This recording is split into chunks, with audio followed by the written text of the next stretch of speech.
Growing up in a time before the internet, we had to rely on our friends and video game magazines to guide us to know what games were worth playing. However, those had their limitations. They couldn't tell us everything. So I remember one time I rented a game only to be entirely confused on how to play it. That game was Gyromite for the NES. Despite my extensive backlog of Nintendo Power issues, the early release date of the game meant that I had no info to go off of. Eventually, I learned that the second controller was necessary to play. I just assumed it was a two-player game. Now, with the benefit of the internet, it's easy to discover that the game was developed to work with a ROB, or robotic operating buddy, in order to sell the NES as a toy rather than a video game system after the crash of 1983. I personally didn't own a ROB until very recently.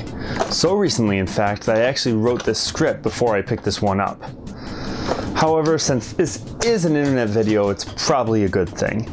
Rob would probably fill my life with strife or destruction, and I already have a 3-year-old to do that. However, to play the game, there's always the 2-controller option, because each hand only needs to control half of a controller.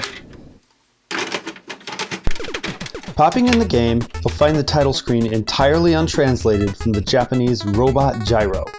Some early copies were simply Japanese Famicom boards with an adapter to let it work on Western systems. These have now become collector's items for their access to said Famicom adapters. After the title screen are 4 game modes, 2 of which are only used in conjunction with ROB. The test mode simply has the TV send a signal that, if successful, Rob would recognize and his LED would light up.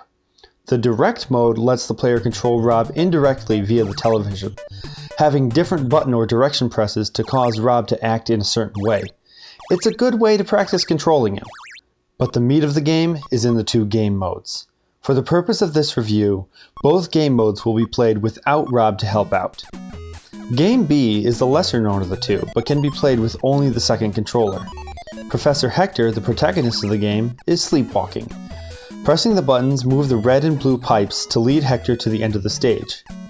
As expected, difficulty ramps up as progress is made, but there is a design flaw that will cause lost lives in what should be a simple puzzle game. There are many times you have to choose a route to take.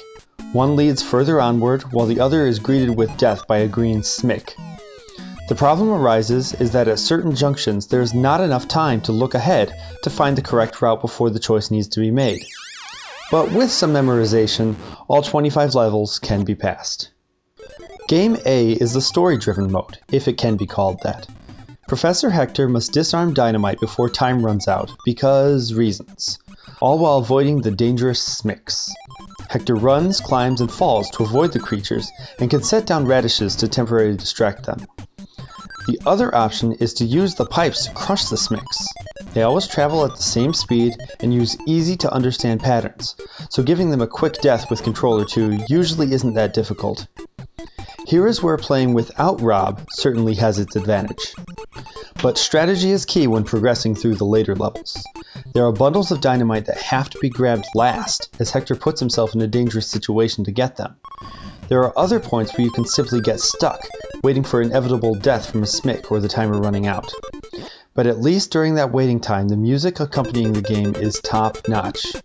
The score by veteran Nintendo do-it-all Hirokazu Tanaka is filled with bouncy funness that can easily be listened to once the game is over.